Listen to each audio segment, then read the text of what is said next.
Good morning, church. Hope you're all doing really well this morning. Welcome to day 4 of our prayer and fasting journey. I hope you've all stuck it this far. We're only day 4, so I really hope so. But today we're going to be continuing the theme of looking to God, and we're going to do that by looking inward, looking at ourselves and examining ourselves. And in Psalm 139, verses 23 to 24, it says, "Search me, God, and know my heart. Test me and know my anxious thoughts. See if there is any offensive way in me, and lead me in the way everlasting."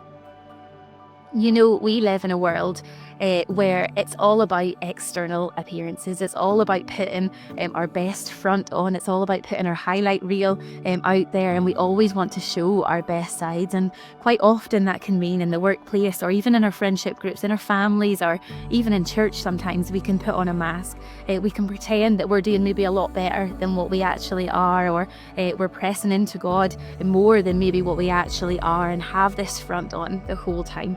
And that's what society says that we should do. But I love that here in this verse, David reminds us that our God already knows everything about us. He isn't rather fooled by this front that we put on, but he knows every bit about us. He knows everything. And so David here embraces the opportunity to be vulnerable. He embraces the opportunity to go before God and for God to meet him where he's at. He knows that there is no facade he can put on that is going to fool God, but rather he asks to go as he is, to meet with him, for God to search him, to know him, and then to test him. All with the aim that as the good and as the bad is all revealed, as all those secrets kind of seem to come out and that vulnerability seems to come out, that God would then lead him in the way of the truth, that God would then guide him with his word and with his truth and with his grace, and reveal it all to him and guide his path.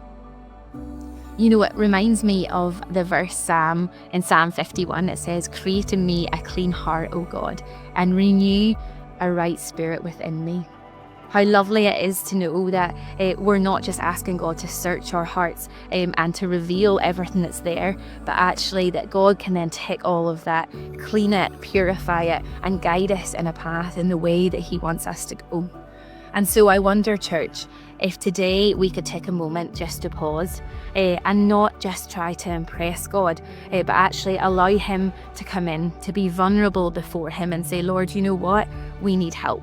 We need help to do what you're asking us to do, and we're all a little bit messed up sometimes.